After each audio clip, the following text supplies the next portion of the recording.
بسم الله الرحمن الرحيم أدبر سلام يا أمل بتشوكسان أولئك المبارك هادي أو أريد كل وذاك شري برامج دورة كمديهين برامج كني فكرة بوك إياه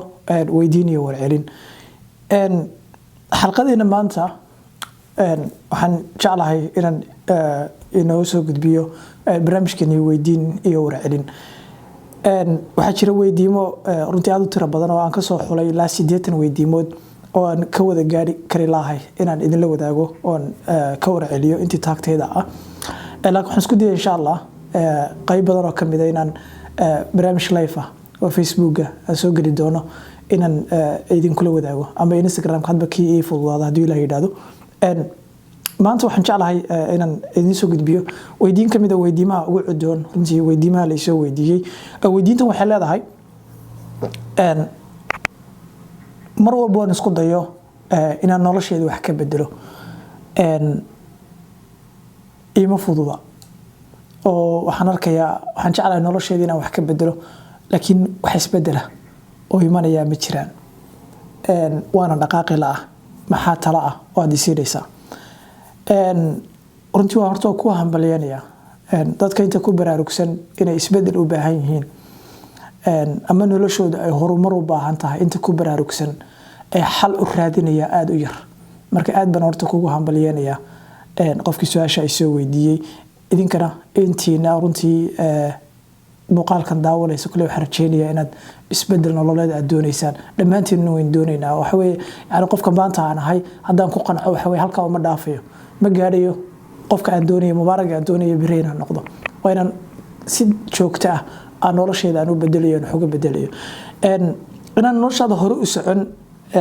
waxa sababi karaya shan arrimood ugu horeyso waxa weeye baqdin inaad ka baqayso inaad comfort zone ka baxdo horey barnaamijyo aan halkan idin kula wadaagay waan kaga hadlay comfort zone qofku inuu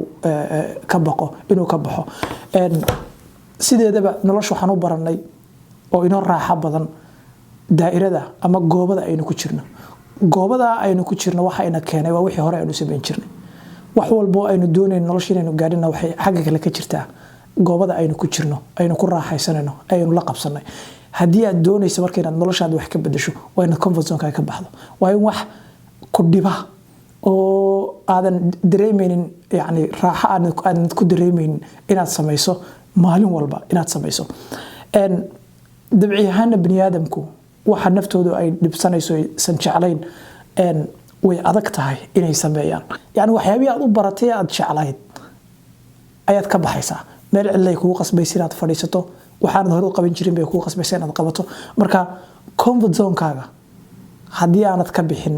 noloshaadu isbedeli mayso wuxuu baad ahaanaysaa qofkii aad hore ahayd waxa aad doonaysa inaad noqoto waxay u baahan tahay qof ka duwan qofka maanta aad tahay inaad noqoto marka waa inaad isku daydo aad eegto ma comfort zone ku jirtaa hadii jeer waxa aad qabato ma nolol routine oo ku saabsan oo waxaad hore u sameyn jirtay waxaad la qabsatayba hadaysan ahayn ama ay tahay ay dhaade waa inaad ka baxdid oo aad samayso wax ka duwan wixii aad hore u sameyn jirtay arinta labaad ee keeni karaysa waxa weeye aan horeyna idin kula wadaagay waa saaxiibo qofku cidda uu 40 cisho la joogo iyagoo kala noqda hadii saaxiibada kugu hareeraysan ay yihiin saaxiibo aanan bartooda dhaafin aan waxba u soo kordhin adna waxa weeye halka u baad fadhiyaysaa iyagu baad la heer ahaanaysaa marka isweydii saaxiibada kugu hareeraysan ma kuwa noloshooda isbedelaysa ma kuwa ka duwan qofkii ahaayeen 2017 ma ka duwan yihiin qofkii ahaayeen 2016 2019 marka la gaaro ma ka duwan yihiin qofkii ahaayeen maxay 2018 dad hore u socda oo noloshooda wax ku soo kordhinaya oo wax qabad leh hadaad ku xirato noloshaadu way horumaraysaa mararka qaarkood adigoona ogeyn bay horumaraysaa noloshaada arinta saddexaad ee keeni karaysa qofku inaan noloshiisa aan horumarin waxa weeye hankiiso yar hankaagu haduu yar yahay oo meel loo ku qanacsan tahay noloshaadu halka bay joogaysaa dib ugu laabo hankaagu miyuu sareeya runtii qodobkii ka horeeya saaxiibada aad bay u saameysaa hanka qofka haddii saaxiibada aad la socotay rag dad iskaga qanacsan meelo sosoke haddii yihiin ama fadhiyada ka sheekeeya ciyaaraha iska daawada facebooka ka commentiya postiya kusoo qora dad noocaas haddii iska yihiin ama meel yar nolosha ku qanacsan adiguna si kastood hankaagu u sareeyo xitaa waxa way saameyn bay kugu yeelanayaan hankaagii bay hoos soo dhigayaan marka hankaagu miyuu yar yahay hankaa la isku dhaafay dadkuba hayta guud siman qof waliba hooyo kaliya dhasho waa la soo habay waa kala horeeya haddana heerka nololeed hanku markii uu tilmaamayay Axmed Shawqi wuxuu lahaa hanku shimbiruhu waxay ku duulaan garbahooda aadanuuna wuxuu ku duulaa hankiisa hankaagu hadduu yar yahay adiguna habaaska umaad fadhiyaysa iyo wax lamida arinta afraad ee keeni karaysa inaanay noloshaadu hore u socon oo aanad horumar ku tallaabsan waxa weeye inaad 100% noloshaada aanad mas'uul ka ahayn ilaahay ka soo nolosheenu inaga gacanteena ku jirta inaga leeynagu baahay inaynu nashqadayno oo inuu ka dhigno sida aynu doonayno laakiin in badan oo inaga mid ah wax dabraya ee gadaal oo hayo waxa weeye inay cid kale ka sugayaan inay noloshooda u bedelaan waxay doonayaan inay iyagu keenaan arintan runtii bias baynu ku nahay oo waxa weeye yaraanteena markaynu soo koreynay soo ka caaminay intii horta aynu yareen waalidkeena ba mas'uul inaga aha markaynu xogaa soo kornay iskuulka inaga mas'uul macallimiintii ba mas'uul inaga aha iyo bi'adii inagu xeernay iyaga wax kasto inoo muhiim ah nolosheena iyaga dhigi jiray qabo oo samee laakiin markaynu soo weynaano waxa weeye wax walba inaga la inooga baahan yahay nafteena inaynu dirqino nafteena inaynu xakamayno oo inuu ku qasabno inay wax bedesho ama nolosheeda ay horumariso marka noloshaada 100% mas'uul ka noqo runtii dadka aan noloshooda mas'uulka ka ahayn 100% calaamadii leeyahay lagu garto waxa kamid ah complaint joogta ah ciidun bay ku maanta oo dhan way cabanayaan cid bay ku eedeynayaan cidana nolosheeda mas'uulka ahayd inaan waxan gaari kari waayo dalku waa shaqo la'aan qofkeenu shaqeynaya shaqada iga soo caydiyay hooyada yaabay waa ila shaqeyn la arimahaas oo dhan waa excuse adiga hale waxaas oo dhan waa events waa xaalado dhacaya waa dhacdooyin laakiin adiga kugu xiran tahay inaad ka jawaabtid dhacdooyinkaas kugu dhacaya marka mas'uul noloshaada ka noqo excuse-yada faraha badan tabriiraadka faraha badan iska yare waxa la yiraahdaa qof kasto ay bataan tabriiraadkiisa ama excuse-kiisa ay fara bataan